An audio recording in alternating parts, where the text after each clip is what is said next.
Давай без этой твоей херни! Размечтался.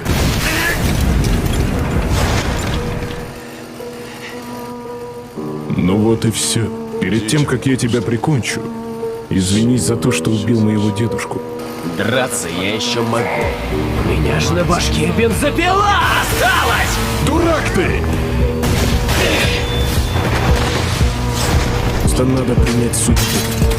Спасибо, мужик, что метил мне четко в башку. Прям-таки выручил, лошара! Что? Что, неужто дедок тебя не научил?